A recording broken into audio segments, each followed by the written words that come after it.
Hi everyone, I'm sorry I'm uploading so late. I've been sick for about a week and I'm feeling much better today, so let's get on with this. I designed a channel setting that I think is pretty foolproof for oval cabs with round wire. Round wire is such a pain in the, to try and do a channel setting with because it just fights and fights and fights. Keeps moving around and jiggling and stones popping out. Stones may still try and slide out with this one, but it's real easy to fix because you don't have to fight with the entire wire, just one piece of it. And today we're going to talk about wolves. Wikipedia article is called Wolves in Folklore, Religion, and Mythology. So that sounds like fun to me. To make this pendant, you're going to need 20 gauge wire, 28 gauge wire, an 18mm round stone, 5 6x4mm oval cabochons. Why do I always pronounce that wrong? Is that right?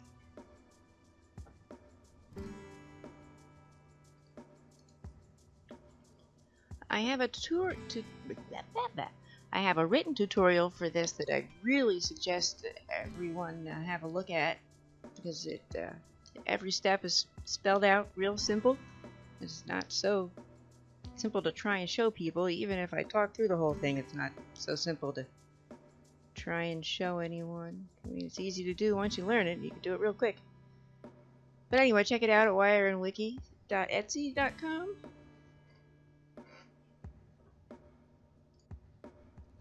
Okay, so let's get started. Wolves in Folklore, Religion, and Mythology. From Wikipedia, the free encyclopedia. The wolf is a common motif in the foundational mythologies and cosmologies of people throughout Eurasia and North America, corresponding to the historical extent of the habit of the gray wolf.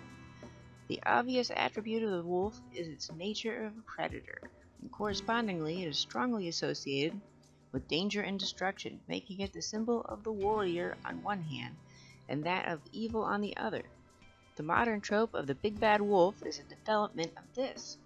The wolf holds great importance in the cultures and religions of nomadic peoples, both of the Eurasian steppe and the North American plains. Wolves were sometimes associated with witchcraft in both Northern European and some Native American cultures. In Norse folklore, the Volva, witch, Hindla, and the giantess Hirokin are both portrayed as using wolves as mounts, while the Navajo culture, wolves were feared as witches in wolf's clothing. Similarly, the Tishkotin believed that contact with wolves could cause mental illness and death. Akkadian, one of the earliest written references to black wolves, occurs in the Babylonian epic Gilgamesh, in which the titular character rejects the sexual advances of the goddess Ishtar, reminding her that she had transformed a previous lover, a shepherd, into a wolf, thus turning him into the very animal that his flock must be protected against. Caucasian. The names of the nation Georgia derives from the Old Persian designation of the Georgians Vrkane, meaning the land of the wolves, and would eventually transform into Georgian, a term that will be finding its way into most European languages as Georgia. That's very interesting. I didn't know that. The wolf is a national symbol of Chechnya. According to folklore, the Chechens are born of a she-wolf, as included in the central line of the national myth. The lone wolf symbolizes strength, independence, and freedom. A proverb about the Shapes clans is equal and free like wolves. Finno-Ugric. Finnish. Unlike the fox and bear, the wolf has been feared and hated in Finland for a long time. The wolf has been the symbol of destruction and desolation to the extent that the very word for wolf in the Finnish language, susi, also means a useless thing, and the byname hukka means perdition and annihilation. While the bear has been the sacred animals of the Finns, wolves have been hunted and killed mercilessly for a long time. The wolf has been represented as an implacable and malicious predator, killing more than it manages to eat. Indo-European. In Proto-Indo-European mythology, the wolf was presumably associated with the warrior class, Koryos, who would transform into wolves or dogs upon their initiation. This is reflected in the Iron Age Europe in the Teikrieger depictions from the Germanic sphere, among others. The standard comparative overview of this aspect of Indo-European mythology is Macone, 1987.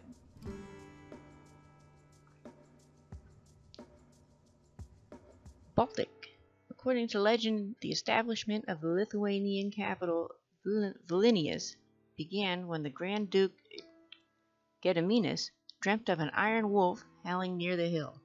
Lithuanian goddess Medina was described as a single, unwilling to get married, though voluptuous and beautiful huntress. She was depicted as a she-wolf with an escort of wolves. Dacian. In his books from Zalmoxis and Genghis Khan, Mircea Eliade attempted to give the mythological foundation to an alleged special relationship between Dacians and wolves. Dacians might have called themselves wolves, or ones the same with wolves, suggesting religious significance. Dacians draw their name from the god or a legendary ancestor who appeared as a wolf. Dacians had taken their name from a group of fugitive immigrants arrived from the regions or from other young outlaws who acted similarly to the wolves circling villages and living from looting. As was the case in other societies, those young members of the community went through an initiation, perhaps up to a year, during which they lived as a wolf. Comparatively, Hittite laws referred to fugitive outlaws as wolves. The existence of a ritual that provides one with the ability to turn into a wolf, such a transformation may be related either to lycanthropy itself, a widespread phenomenon, but attested especially in the Balkans Carpathian region, or a ritual imitation of the behavior and appearance of the wolf. Such a ritual was presumably a military initiation, potentially reserved to a secret brotherhood of warriors, or Wanderbund. To become formidable warriors, they would assimilate behavior of the wolf, wearing wolfskins during the ritual. Traces related to wolves as a cult or as a totem were found in this area since the Neolithic period, including the Vinca culture. Wolf statues and fairly rudimentary figurines representing dancers with a wolf mask. The items could indicate warrior initiation rites or ceremonies in which young people put on their seasonal wolf masks. The element of unity of beliefs about werewolves and lycanthropy exists in the magical religious experience of mystical solidarity with the wolf by whatever means used to obtain it. But all have one original myth, a primary event.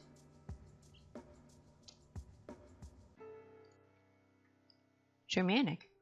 Norse mythology prominently includes three malevolent wolves, in particular the giant Fenrir Sulfur, or Fenrir, eldest child of Loki and Angrboda,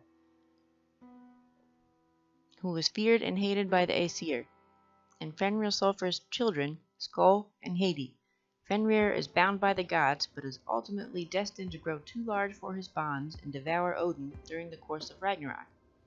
At that time, he will have grown so large that his upper jaw touches the sky, while his lower touches the earth when he gapes.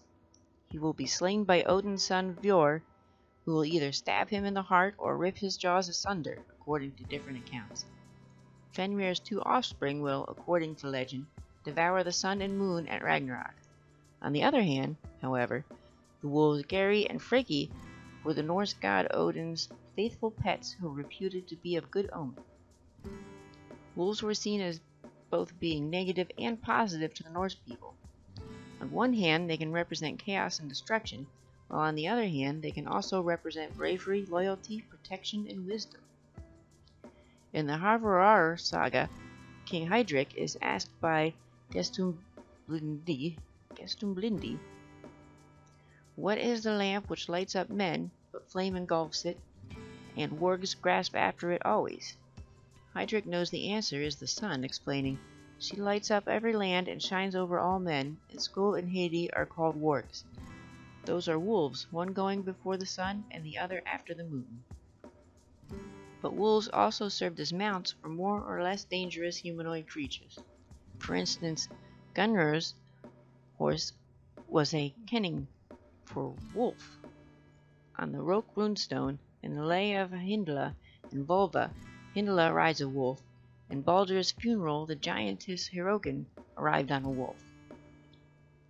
Wolf, or wolf with a U, is used as a surname, given name, and name among Germanic-speaking people. Wolf is also a component in other Germanic names. Wolfgang, Adolf, derived from the Old High German Athelwolf, a composition of Athel and Adel, meaning noble, and wolf. Rudolf, deriving from two stems, Rad, Ru, meaning fame, and Ulf, meaning wolf.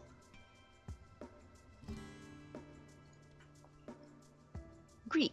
The ancient Greeks associated wolves with the sun god Apollo. Mount Lycaon is a mountain in Arcadia where an altar of Zeus was located. Zeus Lycaos was said to have been born and brought up on it, and was the home of Pelesegus and his son Lycaon, who is said to have founded the ritual of Zeus practiced on its summit. This seems to have involved a human sacrifice, and a feast in which the man who received the portion of a human victim was changed to a wolf, as Lycaon had been after sacrificing a child. The sanctuary of Zeus played host to athletic games held every 4 years, the Lycaea. According to Suda, the bodyguards of Pesistratos was called wolf-feet because they always had their feet covered with wolfskins to prevent frostbite, alternatively because they had wolf symbols on their shields.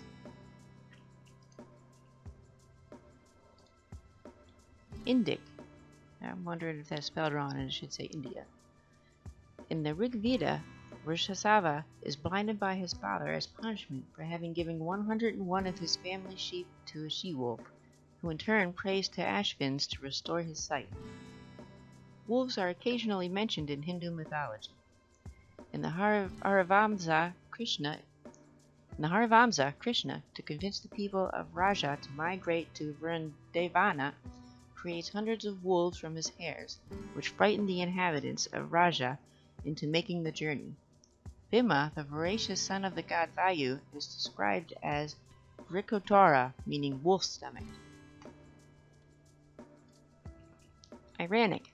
According to Zoroastrian legend, Zoroaster as a child was carried by the devs, the gods, to the lair of the she-wolf in expectation that the savage beast would kill it, but she accepted it among her own cubs, and Vaman brought a ewe to the den which suckled it. It was impossible for the Zoroastrian legend for the wolf herself to give milk to the infant, since wolves are regarded as David creatures. According to the Avesta, the sacred text of the Zoroastrians, wolves are a recreation from the darkness of the evil spirit Ahriman, and are ranked among the most cruel of animals and belong to the Devas. The Bundahishan, which is a Middle Persian text on the Zoroastrian creation myth, has a chapter dedicated to the nature of wolves as seen in the Zoroastrian mythology and belief. Gusuns, an Indo-European semi-nomadic steppe people of Iranian origin, had a legend that after their king Nandumi was killed by Wezhu, another Indo-European people's Nandumi's infant son Lajumi was left in the wild, and he was miraculously saved from hunger, being suckled by a she-wolf and fed meat by ravens. Roman. In Roman mythology, wolves are mainly associated to Mars, god of war and agriculture. The Capitoline wolf nurses Romulus and Remus, sons of Mars and future founders of Rome. The twin babies were ordered to be killed by their great-uncle Amulius. The servant ordered to kill them, however, relented and placed the two on the banks of the Tiber River. The river, which was in flood, rose and gently carried the cradle and the twins downstream, where under protection of the river deity Tiberinus, they would be adopted by the she-wolf known as Lupa in Latin, an animal sacred to Mars. As a consequence, the Italian wolf is the national animal of the modern Italian Republic. In antiquity, the she-wolf was identified as a symbol of Rome by both the Romans themselves and nations under Roman rule. The Lupo Romana was an iconic scene that represented in the first place the idea of Romanitas being Roman. When it was under the Roman provinces, it can be seen as an expression of loyalty to Rome and the emperor. The treatment given to wolves differed from the treatment meted out to other large predators. The Romans generally seem to have refrained from intentionally harming wolves.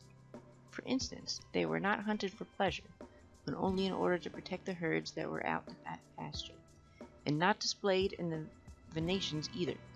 The special status of the wolf was not based on national ideology, but rather was connected to the religious importance of the wolf to the Romans.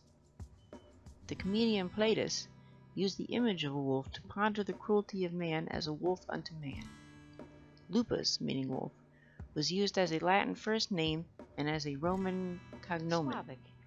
The Slavic languages share a term for werewolf derived from the common Slavic vukodlak, meaning wolf fur. The wolf is a mythological creature that is greatly linked to the Balkan and Serbian mythology and cults. It has an important part in Serbian mythology. In the Slavic, Old Serbian religion and mythology, the wolf was used as a totem. In the Serbian epic poetry, the wolf is a symbol of fearlessness. Vuk Karadžić, 19th century Serbian philologist and ethnographer, explained the traditional apotropic use of the name Vuk, meaning wolf. A woman had lost several babies in succession, would name her newborn son Vuk, because it was believed that the witches who ate the babies were afraid to attack the wolves. Japanese. Raju, thunder beast, is a god from the Shinto religion. It is attributed with the causing thunder along with Rajin, who causes lightning. While Raju is generally calm and harmless during the thunderstorms, it becomes agitated and leaps about in the trees, fields, and even buildings. In another Japanese myth, grain farmers once worshipped wolves at the shrines and left food offerings near their dens, beseeching them to protect their crops from the wild boars and deer. Talisman and charms adorned with images of wolves were thought to protect against fire, disease, and other calamities, and brought fertility to agrarian communities and to couples hoping to have children. The Ainu people believed that they were born from the union of a wolf-like creature and a goddess. Mongolian. In the secret history of the Mongols, Mongol people are said to have descended from the mating of a doe and a wolf. In modern Mongolia, the wolf is still seen as a good luck symbol, especially for males. In Mongolian folk medicine, eating the intestines of a wolf is said to alleviate chronic indigestion, while sprinkling food with the powdered wolf rectum is said to cure hemorrhoids. Yikes! Mongol mythology explains that wolves' occasional habit of surplus killing by pointing to their traditional creation story. It states that when God explained to the wolf that it should and should not eat, it told it that it may eat 1 sheep out of 1,000. The wolf, however, misunderstood and thought God said to kill 1,000 sheep and eat 1. Turkic. In the mythology of the Turkic peoples, the wolf is a revered animal. In the Turkic mythology, wolves were believed to be the ancestors of their people. The Legends of Asina is an old Turkic myth that tells how the Turkic people were created. In northern China, a small Turkic village was raided by Chinese soldiers, but one small baby was left behind, and an old she-wolf with a sky-blue mane named Asina found the baby and nursed him, and the she-wolf gave birth to a half-wolf, half-human cubs, from whom the Turkic people were born. Also, in Turkic mythology, it is believed that the Grey Wolf showed the Turks the way out of their legendary homeland, Ergenekon, which allowed them to spread and conquer their neighbors. In modern Turkey, this myth has inspired nationalist groups known as Grey Wolves. As with most ancient peoples' beliefs, wolves were thought to possess spiritual powers that parts of its bodies retained specific powers and could be used by people for various needs. Arctic and North America. In most Native American cultures, wolves are considered a medicine being associated with courage, strength, loyalty, and success at hunting. Arctic and Canada. Wolves were generally revered by Aboriginal Canadians that survived by hunting, but were thought little of by those that survived through agriculture. Some Alaska natives, including the Nunavut of both northern and northwestern Alaska, respected the wolf's hunting skill and tried to emulate the wolf in order to hunt successfully. First Nations, such as the Naskapi, as well as the Squamish and the Lilwat, view the wolf as a daytime hunting guide. The Naskapis believe that the caribou afterlife is guarded by giant wolves that kill careless hunters who venture too near. The Netsilik Inuit and the Tatanaluk Arnaluk believe that the sea woman Niliayuk's home was guarded by wolves. Wolves were feared by the Sishokintin, who believed that contact with wolves will result in nervous illness or death. The Dana-Ina believed wolves were once men and viewed them as brothers. United States. In the cardinal directions of Midwestern Native Americans, the wolf represented the West, but it represented the Southeast for the Pawnee tribe. According to the Pawnee creation myth, the wolf was the first creature to experience death. The wolf star, enraged at not having been invited to attend a council on how the earth should be made, sent a wolf to steal the whirlwind bag of the storm that comes out of the west, which contains the first humans. Upon being freed from the bag, the humans killed the wolf, thus bringing death into the world. Native Americans have long seen the wolf as an animal of power. Many tribes credit the actual creator of the earth to be a wolf. The Arkiara and Ojibwe believe a wolfman spirit made the Great Plains for them and for other animals. Many tribes consider wolves to be closely related to humans. The reason for this belief is because of the wolf's dedication to its pack, a trait that the tribes attributed to themselves. The Navajo tribe was known for performing healing ceremonies where they would call upon wolves to restore health to their ill. Wolves were admired for their superb hunting skills. Prayers were offered in honor of wolves before they went out on hunting excursions. The Pawnees' connection with wolves was so great that their hand signal for Pawnee was actually the same one that they had for wolf. Before battles, Apache warriors would pray, sing, and dance to gain the teamwork, strength, and bravery of wolves. The Pawnee, being both an agricultural and hunting people, associated the wolf with both corn and the bison. The birth and death of the wolf star was to them a reflection of the wolf's coming and going down the path of the Milky Way known as the Wolf Road. The Navajo tribe feared taboo-breaking witches in wolves' clothing called Ye Nodlahushi. Literally, with it he goes on all fours. Wolf in Navajo is Ma-itso, literally large coyote. There is an Omaha legend in which a wolf guides a wounded warrior back to his camp, alerting him whenever there are rival warriors nearby and showing him the easiest path. There is a story that was pushed around as Cherokee legend, Two Wolves, that is often referenced in media but actually has ties to Christian-style parables that was told by Minister Billy Graham and actually mentioned specifically Eskimo. And because it's been attributed to the Cherokee, the one that goes around the Cherokee world has a deeper meaning and negates the good versus evil trope. In Cherokee beliefs, there is a clan called the Wolf People. They would never kill a wolf, believing the spirit of the slain wolf would revenge its death. The Cherokee also believe that if a hunter showed respect and prayed before and after killing an animal such as a deer, a wolf, a fox, or a possum, would guard his feet against frostbite. The Tua tribe believed that wolves held the powers of the East and were one of the zenith power medicine animals. Abrahamic traditions. Christianity. The Bible contains 13 references to wolves, usually as metaphors for greed and destructiveness. In the New Testament, Jesus is quoted to have used wolves as illustrations to the dangers his followers would have faced should they follow him. The book of Genesis was interpreted in medieval Europe as stating that nature exists solely to support man, who must cultivate it, and that the animals are made for his own purposes. The wolf is repeatedly mentioned in the scriptures as an enemy of the flocks. a metaphor for evil men with a lust for power and dishonest gain, as well as a metaphor for Satan preying on innocent God-fearing Christians, contrasted with the shepherd Jesus who keeps the flock safe. The Roman Catholic Church often used the negative imagery of wolves to create a sense of real devils prowling the real world. Quoting from Leviticus and Deuteronomy, the Malleus Maleficarum states that wolves are either agents of God sent to punish sinners or agents of the devil sent with God's blessing to harass true believers to test their faith. However, legends surrounding St. Francis of Assisi show him befriending a wolf. According to Fioretti, the city of Gubbio was besieged by the wolf of Gubbio, which devoured both livestock and men. Francis of Assisi, who was living in Gubbio at the time, took pity on the townsfolk and went up into the hills to find the wolf.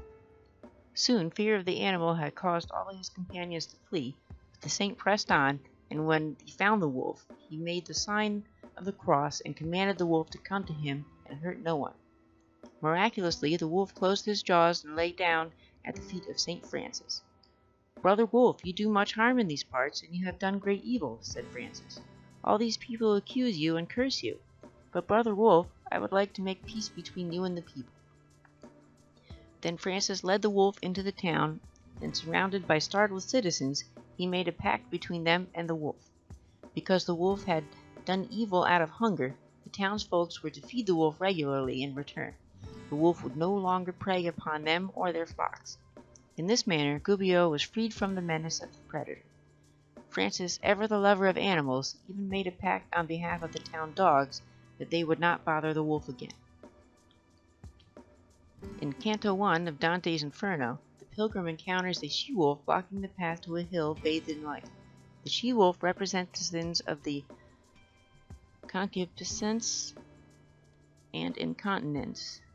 She is prophesied by the shade of Virgil to one day be sent to hell by a greyhound. Much of the symbolism Jesus used in the New Testament revolved around the pastoral culture of Israel and explained his relationship with his followers as analogous to that of a good shepherd protecting his flock from wolves. An innovation in the popular image of wolves started by Jesus includes the concept of wolves in sheep's clothing, which warns people against false prophets. Several authors have proposed that Jesus' portrayal of wolves, comparing them to dangerous and treacherous people, was an important development in the perceptions on the species, which legitimized centuries of subsequent wolf persecution in the Western world. Subsequent medieval Christian literature followed and expanded upon biblical teachings on the wolf. It appeared in the 7th century edition of the Physiologus, which infused pagan tales with the spirit of Christian moral and mystical teaching. The Physiologus portrays wolves as being able to strike men dumb on sight, and having only one cervical vertebrae. Dante included a she-wolf representing greed and fraud in the first canto of the Inferno, and the Malleus Maleficarum, first published in 1487, states that wolves are either agents of God sent to punish the wicked or agents of Satan sent with God's blessing to test the faith of believers. The hagiography of the 16th century Blessed Sebastian de Apparaccio includes the account that in his youth his life was saved by a seemingly miraculous way by a wolf. During an outbreak of the bubonic plague in his town in 1514, his parents were forced to isolate him from the community in quarantine and built a hidden shelter for him in the woods, where they left him. While lying there helpless due to his illness, a she-wolf found the hiding spot and, poking her head into his hiding spot, sniffed and then bit and licked an infected site on his body before running off. He began to heal from that moment. Islam. Wolves are mentioned 3 times in the Quran, specifically in the Surah Yusuf.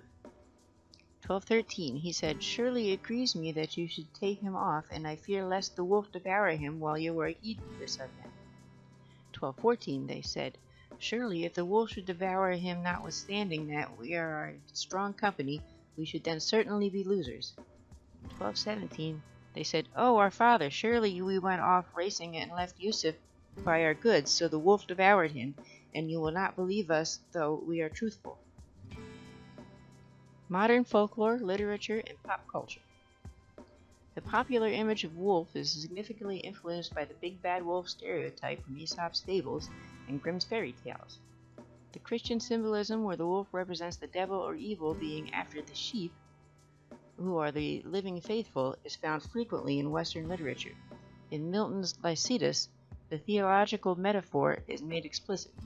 The hungry sheep look up and are not fed, but swollen with wind, and the rank mist they draw, rot inwardly, and foul contagion spread, besides what the grim wolf with the privy paw daily devours apace. The wolf in Scandinavian tradition is either representing the warrior or protector, sometimes combined with the Christian symbolism, as the wolf representing evil or the devil came to be popular a tribute to the heavy metal music subculture, used by bands such as Sonata Arctica, Marduk, Watain, Wintersun, and Wolf.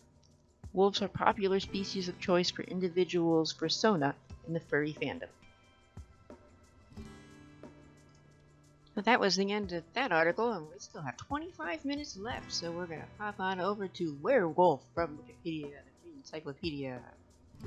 So here we go. In folklore, a werewolf, in Old English, werewolf, W-E-R-W-U-L-F, or man-wolf, or occasionally lycanthrope, wolf-human, is a human with the ability to shapeshift into a wolf, or especially in modern film, and therianthropic hybrid wolf-like creature, either purposely or after being placed under a curse or affliction, often a bite or scratch from another werewolf, with the transformations occurring in the light of a full moon. Early sources for belief in this ability or affliction, called lycanthropy, are Petronius, really? And Gervase and Tilbury. Petronius is 27 to 66 AD, and Gervase of Tilbury is 1150 to 1228 AD. So that's pretty early for werewolves. The werewolf is a widespread concept in European folklore, existing in many variants, which are related by a common development of a Christian interpretation of underlying European folklore developed during the medieval period. From the early modern period, werewolf beliefs also spread to the New World with colonialism. Belief in werewolves developed in a parallel to the belief in witches in the course of the late Middle Ages and the early modern period. Like the witchcraft trials as a whole, the trial of supposed werewolves emerged in what is now Switzerland in the early 15th century and spread throughout Europe in the 16th, peaking in the 17th and subsiding by the 18th century. The persecution of werewolves and the associated folklore is an integral part of the witch hunt phenomenon, albeit a marginal one. Accusations of lycanthropy being involved in only a small fraction of witchcraft trials. During the early period, accusations of lycanthropy, transformation into a wolf, were mixed with accusations of wolf riding or wolf charming. The case of Peter Stump in 1589 led to a significant peak in both interests in the persecution of supposed werewolves, primarily in French-speaking and German-speaking Europe. The phenomenon persisted longest in Bavaria and Austria, with the persecution of wolf charmers recorded until well after 1650. The final cases taking place in the early 18th century in Carinthia and Styria. After the end of the witch trials, the werewolf became of interest in folklore studies and in the emerging Gothic horror genre. Werewolf fiction as a genre has pre-modern precedents in medieval romances, and development in the 18th century of the semi-fictional chapbook tradition. The trappings of horror literature in the 20th century became part of the horror and fantasy genre of modern popular culture. Names. The word werewolf comes from the Old English word werwolf, W-E-R-W-U-L-F, a compound of wer, meaning man, and wolf, meaning wolf. The only High German testimony is in the form of a given name, Werewolf, W-E-R-I-U-U-O-L-F, although in early Middle High German, werewolf is found in Brickert of Worms and Berthold of Regensburg. The word or concept does not occur in medieval German poetry or fiction, gaining popularity only from the 15th century. Middle Latin gerlufus, Anglo-Norman garwolf, Old Frankish wariwolf, Old Norse had the cognate Werewolfer, but because of the high importance of werewolves in Norse mythology, there was alternative terms such as Ulfheon, one in wolfskin, referring still to a totemistic or cultic adoption of wolf nature rather than the superstitious belief in actual shapeshifting.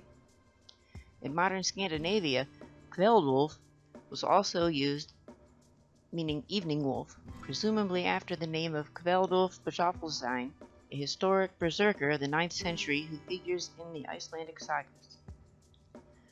The term lycanthropy, referring both to the ability to transform oneself into a wolf and to the act of so doing, comes from ancient Greek. The word does occur in ancient Greek sources, but only in late antiquity, only rarely, and only in the context of clinical lycanthropy described by Galen, where the patient had a ravenous appetite and other qualities of a wolf. The Greek word attained some currency only in Byzantine Greek, featuring in the 10th century Encyclopedia Suda. Use of the Greek-derived lycanthropy in English occurs in learned writings beginning in the later 16th century, first recorded 1584 in The Discovery of Witchcraft by Reginald Scott, who argued against the reality of werewolves. Lycanthropia is a disease and not a transformation, he says. At first explicitly for clinical lycanthropy, the type of insanity where the patient imagines to have transformed into a wolf and not in reference to supposedly real shapeshifting.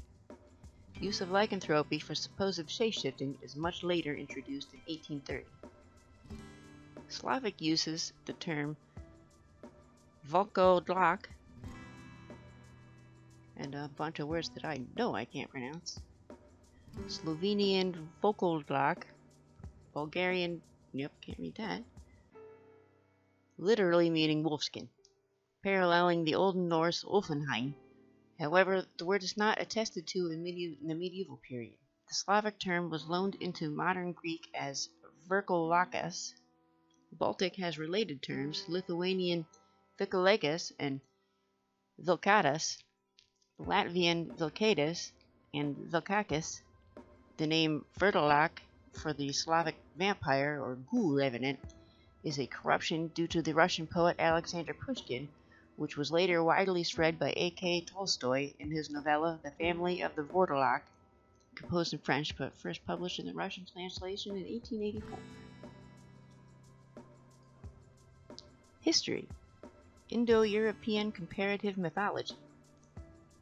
The werewolf folklore found in Europe harks back to a common development during the Middle Ages, arising in the context of Christianization and the associated interpretation of pre-Christian mythology in Christian terms. Their underlying common origin can be traced back to Proto-Indo-European mythology, where lycanthropy is reconstructed as an aspect of the initiation of the warrior class. This is reflected in Iron Age Europe in the Tierkrieger depictions from the Germanic sphere. Among others, the standard comparative overview of this aspect of Indo-European mythology is Macone, 1987. Such transformations of men into wolves in pagan cult were associated with the devil from the early medieval perspective. The concept of the werewolf in Western and Northern Europe is strongly influenced by the role of the wolf in Germanic paganism. But there are related traditions in other parts of Europe which were not necessarily influenced by Germanic tradition, especially in Slavic Europe and the Balkans, and possibly in areas bordering the Indo-European sphere, the Caucasus, or where the Indo-European cultures have been replaced by military conquest in the medieval era, as in Hungary and Anatolia. In his Man into Wolf, Robert Eisler tried to cast the Indo-European tribal names meaning wolf or wolfmen in terms of European transition from fruit gathering to predatory hunter.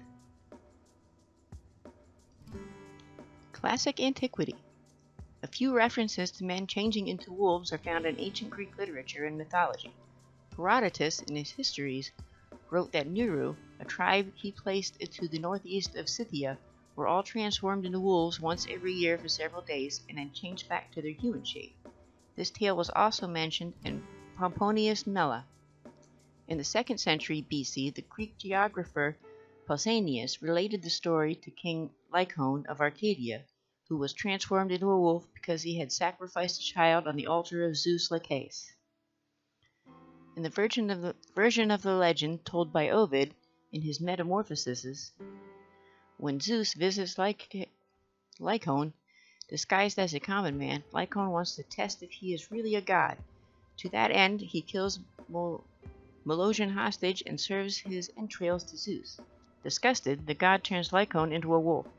However, in other accounts of the legends, like that of Apollodorus's Bibliotheca, Zeus blasts him and his sons with thunderbolts as punishment.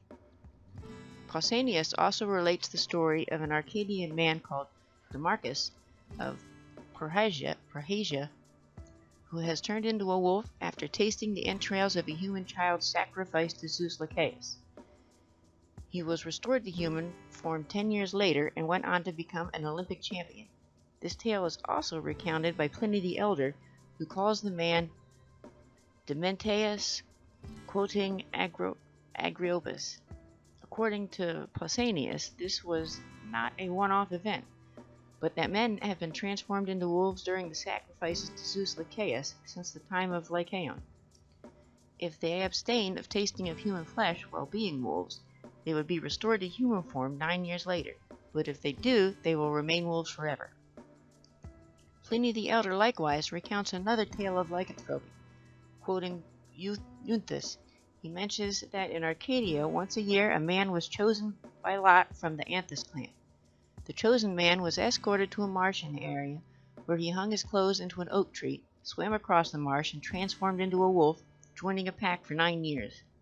If during these 9 years he refrained from tasting human flesh, he returned to the same marsh, swam back, and recovered his previous human form with 9 years added to his appearance. Ovid also relates stories of men who roam the woods of Arcadia in the form of wolves. Virgil, in his poetic works Eclogies, wrote about a man called Morus, who used herbs and poisons picked in his native Pontus to turn himself into a wolf. In prose, the Satyricon, written circa AD 60 by Gaius Petronius Arbiter, one of the characters, Niceros, tells a story at a banquet about a friend who turned into a wolf. He describes the incident as follows. When I looked for my buddy, I'd seen he'd stripped and piled his clothes by the roadside. He pees in a circle around his clothes, and then just like that, he turns into a wolf. After he had turned into a wolf, he started howling, and then he ran off into the woods. Early Christian authors also mention werewolves in the City of God. Augustine of Hippo gives an account similar to that found by Pliny the Elder. Augustine explains that it is very generally believed that by certain witches' spells, men may be turned into wolves. Physical metamorphosis was also mentioned in the Capitolium Episcopi, attributed to the Council of Ancrea in the 4th century, which becomes the church doctrinal text in relation to magic, witches, and transformations such as those of werewolves. The Capitolatum Episcopi states that whoever believes that anything can be transformed into another species or likeness except by God himself is beyond doubt an infidel. In these works of Roman writers, werewolves often receive the name Versipellis, meaning turnskin. Augustine instead uses the phrase in lupum fuisum mutatum, changed into the form of a wolf, to describe the physical metamorphosis of werewolves, which is similar to phrases used in the medieval period. Middle Ages. There is evidence of widespread belief in werewolves in medieval Europe. This evidence spans much of the continent as well as the British Isles. Werewolves were mentioned in medieval law codes such as that of King Canute, whose ecclesiastical ordinances inform us that the codes aim to ensure that the madly audacious werewolf do not too widely devastate nor bite too many of the spiritual flock. Liutprand of Cremona reports a rumor that Bajan, son of Sidium I of Bulgaria, could use magic to turn himself into a wolf. The works of Augustine of Hippo had a large influence in the development of Western Christianity and were widely read by churchmen of the medieval period, and these churchmen occasionally discuss werewolves in their works. Famous examples include Gerald of Wales' Werewolves of Ossory, found in his Topographica Hibernica, and in the Gervases of Tilbury's Audia Imperalia. both written for royal audiences. Gervais reveals to the reader that belief in such transformations, he also mentions women turning into cats and into snakes, was widespread across Europe. He uses the phrase "que ita denoscuntur" when discussing these metamorphoses, which translates to "it is known." Gervais, who was writing in Germany, also tells the reader that the transformation of men into wolves cannot be easily dismissed, for in England we have often seen men change into wolves. Further evidence of the widespread belief in werewolves and other human-animal transformations can be seen in the theological attacks made against such beliefs. Conrad of Rantzau, writing in the 11th century, forbids the reading of stories in which a person's reason is obscured following such a transformation. Conrad specifically refers to the tales of Ovid in his tract. Pseudo-Augustine, writing in the 12th century, follows Augustine of Hippo's argument that no physical transformation can be made by any but God, stating that the body corporeally cannot be changed into the material limbs of any animal. Marie de Franc's poem Bisclaveret is another example in which the eponymous nobleman Bisclaveret, for reasons not described, had to transform into a wolf every week. When his treacherous wife stole his clothing needed to restore his human form, he escaped the king's wolf hunt by imploring the king for mercy, and accompanied the king thereafter. His behavior at court was gentle until his wife and her new husband appeared at court, so much so that his hateful attack on the couple was deemed justly motivated, and the truth was revealed. This lie, a type of Breton sung poem, follows many themes found within other werewolf tales. The removal of clothing and attempting to refrain from consumption of human flesh can be found in Pliny the Elder, as well as in the second of Gervais's Tilbury's werewolf stories about a werewolf by the name of Chassevert. Marie also reveals to us the existence of a werewolf belief in Breton and Norman France, by telling us that Franco-Norman word for werewolf, garwolf, which she explains are common in that part of France, where many men turned into werewolves. Gervais also supports this terminology when he tells us that the French use of the term werwolfie to describe what English call werewolves. Meliand and Biclarel are two anonymous lays that share the theme of werewolf knight being betrayed by his wife. The German word werewolf is recorded by Burchard von Worms in the 11th century and by Berthold of Regensburg in the 13th, but is not recorded in all of medieval German poetry or fiction. While Baring Gould argues that reference to werewolves was also rare in England, presumably because whatever significance the wolf-men of Germanic paganism had carried, the associated beliefs and practices had been successfully repressed after Christianization. We have sources other than those mentioned above. Such examples of werewolves in Ireland and British Isles can be found in the work of the 9th century Welsh monk Nennius. Female werewolves appear in the Irish work Tales of the Elders from the 12th century, and the Welsh werewolves in the 12th and 13th century Mabinogion. In 1539, Martin Luther used the form Beowulf to describe a hypothetical ruler worse than a tyrant who must be resisted. The Germanic pagan traditions associated with wolfmen persisted longest in Scandinavian Viking Age.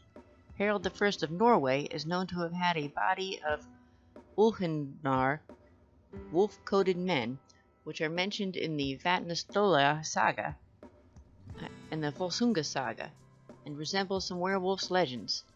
The Ulfhundar were fighters similar to the berserkers, though they dressed in wolf hides rather than those of bears, and were reputed to channel the spirits of those animals to enhance effectiveness in battle. These warriors were resistant to pain and killed viciously in battle, much like wild animals. Ulfhundar and berserkers are closely associated with the Norse god Odin.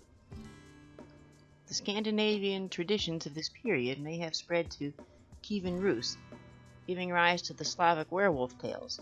The 11th century Belarusian prince Vaslav of Plotsk was considered to have been a werewolf, capable of moving at superhuman speed, as recounted in the tale of Igor's campaign. Veseslav, the prince, judged men. As prince he ruled towns, but at night he prowled in the guise of a wolf. From Kiev, prowling, he reached before the cock's crew to Motorkin, the path of the great sun as a wolf. Prowling he crossed. For him in they rang for matins early St. Sophia, the bells. But he heard the ringing in Kiev. The situation as described during the medieval period gives rise to the dual form of werewolf folklore in early modern Europe. On one hand, the Germanic werewolf, which becomes associated with the witchcraft panic from around the 1400s, and on the other hand, the Slavic werewolf of Wrocław, which becomes associated with the concept of the revenant or vampire. The Eastern werewolf vampire is found in folklore of Central and Eastern Europe, including Hungary, Romania, the Balkans, while the Western werewolf sorcerer is found in France, German-speaking Europe, and in the Baltic. Early modern history. There were numerous reports of werewolf attacks and consequent court trials in the 16th century France. In some cases, there was clear evidence against the accused of murder and cannibalism, but none of association with wolves. In other cases, people have been terrified by such creatures, such as the Gilles Garnier in Dole in 1573. There was clear evidence against some wolf, but none against the accused. Being a werewolf was a common accusation in witch trials throughout their history, and it featured even in the Valais witch trials, one of the earliest such trials altogether, in the first half of the 15th century. Likewise, in the Vaud, child-eating werewolves were reported as early as 1448. A peak of attention in lycanthropy came in the late 16th to early 17th century as part of the European witch hunts. A number of treatises on werewolves were written in France during 1595 and 1615. Werewolves were cited in 1598 in Anjou, and a teenage werewolf was sentenced to life imprisonment in Bordeaux in 1603. Henry Bagot wrote a lengthy chapter about werewolves in 1602. In the Vaud, werewolves were convicted in 1602 and 1624. A treatise by a Vaud pastor in 1653, however, argued that lycanthropy was purely an illusion. After this, the only further record of the Vaud dates to 1670, and is that of a boy who claimed he and his mother could change themselves into wolves, which was, however, not taken seriously. At the beginning of the 17th century, witchcraft was prosecuted by James I of England, who regarded werewolves as victims of delusion induced by natural superabundance of melancholy. After 1650, a belief in lycanthropy had mostly disappeared from French-speaking Europe, as evidenced in Diderot's Encyclopedia, which attributed reports of lycanthropy to a disorder of the brain, although there were continuing reports of extraordinary wolf-like beasts, but they were not considered to be werewolves. One such report concerned the beast of Gevaudan, which terrorized the general area of the former province of Gevaudan, now called Lozère, in south-central France. From the years 1764 to 1767, it killed upwards of 80 men, women, and children.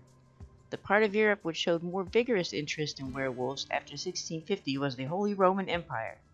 At least 9 works on lycanthropy were printed in Germany between 1649 and 1679. In the Austrian and Bavarian Alps, belief in werewolves persisted well into the 18th century. In any case, as late as 1853, in Galicia in northwestern Spain, Manuel Blanco Romosanto was judged and condemned as the author of a number of murders, but he claimed to not be guilty because of his condition, cabochon werewolf. Until the 20th century, wolf attacks on humans were an occasional but still widespread feature of life in Europe. Some scholars have suggested that it was inevitable that wolves, being the most feared predators in Europe, were projected into folklore of evil shapeshifters. This is said to be corroborated by the fact that areas devoid of wolves typically use different kinds of predators to fill the niche. Were-hyenas in Africa, were-tigers in India, as well as were-pumas and were-jaguars in Southern and South America. An idea is explored in Sabin Berings Gould's work, The Book of Werewolves, is that the werewolf legends may have been used to explain serial killings.